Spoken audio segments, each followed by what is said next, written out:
मूर्ख साधु और ठग।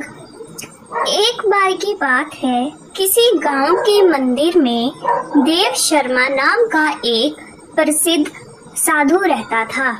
गांव में सभी लोग उनका सम्मान करते थे। उसे अपने भक्तों से दान में तरह तरह के वस्त्र, उपहार, खाद्य सामग्री और पैसे मिलते थे। उन वस्त्रों को बेचकर साधु ने काफी धन जमा कर लिया था। साधु कभी किसी पर विश्वास नहीं करता था और हमेशा अपने धन की सुरक्षा के लिए चिंतित रहता था। वह अपने धन को एक पोटली में रखता था और उसे हमेशा अपने साथ लेकर ही चलता था। उसी गांव में एक ठग रहता था। बहुत दिनों से उसकी नजर साधु के धन पर थी। ठग हमेशा साधु का पीछा किया करता था, लेकिन साधु उस गठरी को कभी अपने से अलग नहीं होने देता। आखिरकार उस ठग ने एक छात्र का वेश धारण किया और उस साधु के पास गया। उसने साधु से मिन्नत की कि वह उसे अपना शिष्य बना ले, क्योंकि वह ज्ञान प्राप्त करना चाहता था।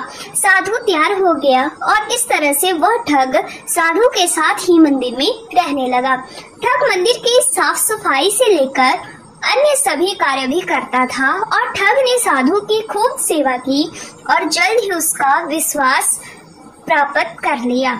एक दिन साधु को पास के गांव में एक अनुसंधान के लिए आमंत्रित किया गया। साधु ने वह आमंत्रण स्वीकार किया और निश्चित दिन साधु अपने शिष्य के साथ अनुसंधान में भाग लेने के लिए निकल पड़ा।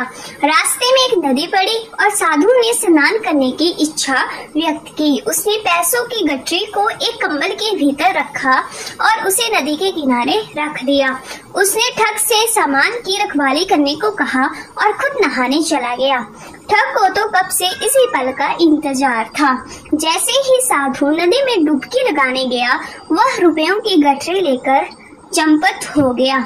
शिक्षा: किसी अजनबी की चिकनी चुपड़ी बातों में आकर ही उस पर विश्वास नहीं कर लेना चाहिए।